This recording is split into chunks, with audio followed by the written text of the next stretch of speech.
아마 적지 않은 분들이 마음 불편하게 주말을 보내신 분들이 있을 듯해 보입니다. 바로 금요일에 폭락한 주가 때문일 텐데요. 오늘 아침에도 금요일 하락세를 극복하지 못하고 하락 출발한 상황으로 확인을 했는데 연일 상승 랠리에 지금 찬물을 뿌린 배경에는 정부 여당이 주도한 세제 개편안 탓이라는 분석이 많습니다. 특히 대주주 양도세 기준 강화 정책이 주가 하락에 핵심적인 역할을 했다는 분석인데요. 국내 주식시장을 떠받들고 있는 개미 투자자들은 주말 사이에도 분노에 찬 집단 움직임으로 거세게 반발하기도 했고요. 그리고 이에 깜짝 놀란 여당마저도 당황하는 모습이 역력한 상황입니다. 특히 정책 설계자인 진성준 의원에게 이 비난의 화살이 쏟아지는 중인데요. 조금 전이었습니다. 아침 8시 기준으로 지금 청원이 굉장히 많이 유입됐다라는 얘기도 전해지고 있습니다. 그러니까 지금 국민청원 게시판 상황을 보시면 거의 몇 시간 만에 몇만 명이 지금 민주당이 주도해서 통과시켰던 그 정책을 발표했던 대주주 양도세 기준 강화, 이 세제 개편안에 대해서 지금 다시 후퇴해달라라는 목소리를 11만 명이 넘게 내고 있는 그런 상황을 확인할 수 있습니다. 그만큼 이번 세제 개편안에 대해서 불편한 감정을 갖고 있는 사람들이 적지 않다라는 것을 확인할 수 있는 대목이고, 그리고 이 세제 개편안에서 핵심적인 부분은 바로 아까 설명드렸던 대주주 양도세 기준 강화 정책일 겁니다. 사실 근데 이 대주주 양도세 기준 강화가 50억에서 10억으로 줄인다는 것인데 이게 해당되는 사람이 그렇게 많지 않았을 것으로 예상은 됐었는데 그래도 불만들은 상당히 많습니다. 특히 개미 투자자들이 굉장히 큰 불만들을 갖고 있는 상황이더라고요. 이건 왜 그런 겁니까, 이인철 소장님? 그렇습니다. 지난 금요일이 아마 현 정부 들어서 주식시장 하셨던 분들은 깜짝 놀랄 만한 놀랐습니다. 가장 큰 폭으로 떨어졌어요. 네.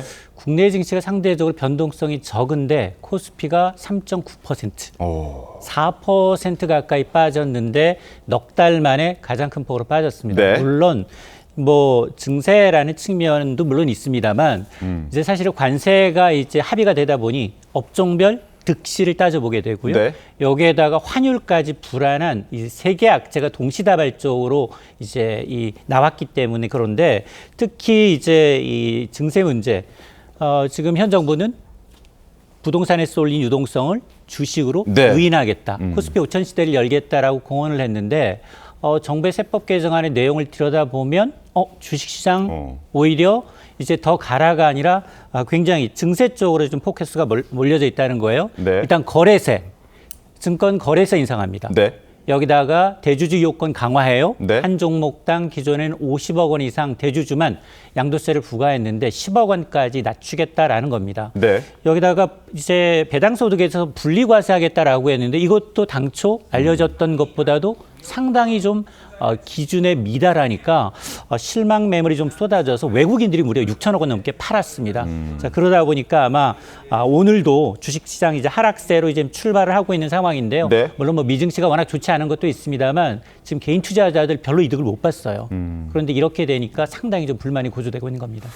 자, 국민 여론이 좋지가 않습니다. 코스피 5천 만들겠다라고 장담을 했던 이재명 정부였는데 갑자기 3,200선 돌파한 직후에 그리고 미국과의 관세 협상이 잘 해결됐다라는 평가들이 나오고 있어서 증시에 대한 기대감이 막 부풀고 있었는데 갑자기 세제 개편안 내놓으면서 여론이 크게 악화된 상황입니다. 그래서 그런지 여당 내에서도 성급한 정책이었다라는 목소리가 나오기 시작했습니다. 들어보시죠.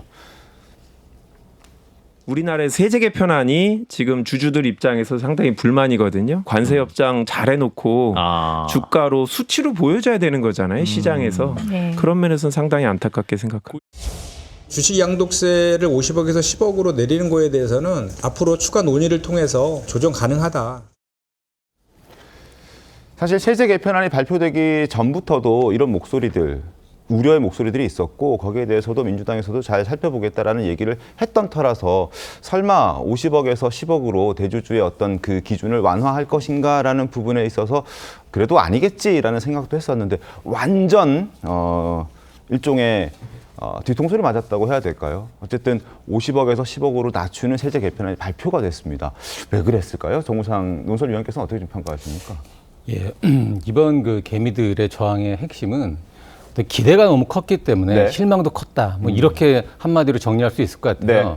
이재명 대통령이 대선 때부터 분명히 얘기를 했죠. 이제 부동산이 아니고 주식이다. 그리고 이재명 대통령 본인도 변호사 시절부터 네. 끊임없이 자기는 슈퍼개미다라고 얘기를 맞습니다. 해왔고, 그리고 주식시장에 대한 관심도가 누구보다 높은 대통령이기 때문에, 그리고 정책적으로 지원을 해줄 거라고 얘기를 했기 때문에 네. 수많은 사람들이 이제 부동산의 시대는 끝나고 주식의 시대가 왔다라고 믿고 여기서 돈 모아서 저기서 돈 모아서 다 모아가지고 이제 한번 넣어본 거죠. 네. 봐서 좀 재미를 봤단 말이에요. 그래서 네. 역시 이재명 대통령의 주식 정책이 뭔가 효과를 봤구나 이렇게 생각하고 있던 차에 갑자기 이제 증세라는 이름의 정책이 나왔는데, 보통 증세라고 할 때 민주당 분들이 얘기하는 건 부자 증세라는 말을 쓴단 말이죠. 네. 그러니까 보통의 개미들에게 증세하는 게 아니라 부자들만 우리는 핀포인트를 한다라고 해서 주식 양도세 대주주 네. 기준도 50억에서 10억, 뭐 10억 정도를 어떤 단일 주식 종목에 종목에다가. 넣을 정도면 그건 완전 부자일 거라고 생각을 해서 아마 민주당도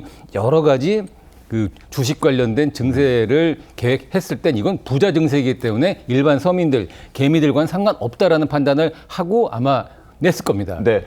그런데 제가 알고 있는 이제 경제 상식으로는 네. 큰 손들이 주식에서 손을 빼면 결국 피해를 보는 건 개미들이거든요. 그렇죠. 예. 이번에 아마 금요일 날 주식이 폭락한 이유도 여러 가지 이유가 있겠지만 이 증세에 따른, 그리고 이제 법인세 인상에 따른 어떤 큰 부자들이 돈을 뺐기 때문에 개미들의 피해로 이어졌던 거고, 개미들이 직접적으로 피해를 보기 때문에 이재명 정부의 주식 부양 정책이라는 것도 결국에 못 믿을 거 아니냐라는 어떤 기대가 컸기 때문에 실망도 크고, 거기에 네. 따른 후폭풍도 엄청나게 컸던 증상이었다고 볼 수 있을 것 같습니다. 그러니까요. 이게 지금 세제 개편안이 사실 과정들을 보면 결국 이재명 대통령이 제가 했으니까 이게 법안이 발표가 된 거잖아요. 개편안 자체가. 그럼 이재명 대통령도 여기에 인식을 같이 한다, 이렇게 볼 수 있는 걸까요, 구자룡 변호사님? 저는 그렇게 생각을 하고 그게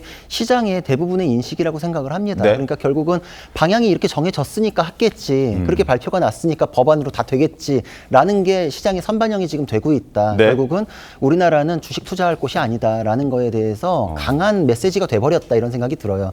지금 주식이라는 거는 사실 주식이 뜨기 때문에 기업이 발전하는 게 아니거든요. 지금 이건 구주의 거래예요. 사실 네. 주식시장은 이미 나와 있는 주식이 투자자들끼리 왔다 갔다 하는 거지, 그게 시장으로 들어가가지고 기업에 자금이 유입되고 이렇게 되는 구조가 아니거든요. 그러니까 지금 노란봉투법이나 이렇게 해서 기업 경쟁력이 굉장히 내려갔거든요. 기업이 잘 되고 나서 주가가 뜨니까 내가 투자 수익을 얻는다, 이렇게 가야 되는 개념인데, 지금 민주당의 인식은 거꾸로다. 기업 뒤통수 치는 법안들을 연속적으로 냈지 않냐라는 비판이 있는 와중에 지금 세제 개편안도 이건 투자 시장으로 들어갈 이유가 없겠구나라는 생각을 강하게 들게끔 하는 거죠. 게다가 주식시장이라는 거는 과거에 비해서 지금 한 10배 이상 커졌어요. 네. 근데 기준은 내려간다? 라는 건 상식에 맞지 않는 거죠. 대주주 기준도 같이 올라가야 되는 게 상식이잖아요. 그러니까 시장에서 저는 정말 핀셋 정책이다, 투트랙으로 간다, 이런 얘기 나올 때마다 허탈한 마음을 굉장히 들게 하거든요. 그렇게 될 것 같았으면 세상 문제 다 해결됐죠. 다 유기적으로 맞물려가지고 연관이 있기 때문에 그래서 어려운 건데, 부자 증세 가지고 그냥 일반 개미는 아무 상관 없을 것이다. 개미가 그거에 대해서 가장 반발하고 있잖아요. 맞습니다. 이게 큰 손이 빠지고 난 시장에서 개미들끼리 치고받고 해가지고서 될 수가 없어요. 그러니까 누구보다도 그걸 잘 아는데 외국 자금 빠져나가고 큰 손 빠져나가고, 개미들끼리 그럼 도대체 주식시장에 남을 이유가 뭐가 있겠습니까? 이거에 대해서 인식이 너무 부족하다라는 게 지금 이 시장에서는 돈은 정직하다 그러는데 다 반영이 돼서 드러났다 생각합니다. 장은지 변호사님, 그리고 이재명 대통령이 과거에 이제 대선 후보 시절에도 강조했던 부분이 세금 문제는 건드리지 않겠다라고 했던 내용이 기억이 나거든요. 근데 이번에 이 세제 개편안을 보면은 세금을 많이 건드렸어요. 그리고 불만을 많이 가질 만한 내용들로 건드렸고, 이거 어떻게 봐야 됩니까? 일단 이재명 대통령이 대선 후보 당시에도 공약을 코스피 5천 시대 열겠다, 이런 공약을 냈었거든요. 그리고 아시다시피 계속해서 이재명 대통령이 주식시장에 대해서 강조해 왔고, 그리고 주식시장을 어떻게 활성화시킬지에 대해서도 나름대로 구체적인 보관도 가지고 있다고 알고 있습니다. 그렇기 때문에 이번에 대주주의 기준을 강화하는 것, 이것이 코스피 5천 시대를 여는데 장애물이 될 것이냐 아니면 민주당의 또 이제 일각의 시각처럼 이것이 부자 감세를 해왔던 부분에 대해서 다시 이 부분을 세금을 거두기 위한 정상화가 될 것이냐에 대해서 좀 보이는 관점이 좀 다른 것 같습니다. 네. 아마 이제 진성준 의원 같은 경우에는 부자 감세를 해왔던 전 정부의 그런 어떤 행태에 대해서 원상복구를 해서 정상화를 시키는 과정이다라는 관점으로 이걸 바라보는 것이고 또 민주당 내에서도 또 다른 의견을 가지신 또 의원님들이 많이 계신데 그 의원님들은 오히려 코스피 5천이라는 대통령의 공약이나 대통령의 방향과 맞지 않다라는 지금 주장들이 나오는 것이거든요. 그렇기 때문에 아마 이 개편안에 대해서는 올해 이제 세제가 바뀌는 시한까지 좀 시간이 남아 있는 상황입니다. 네. 그리고 민주당이 어제 당대표를 새로 뽑았고 신임 지도부가 나오기 때문에 지도부를 통해서 추가적으로 논의할 방향이 분명히 있다고 생각합니다. 알겠습니다.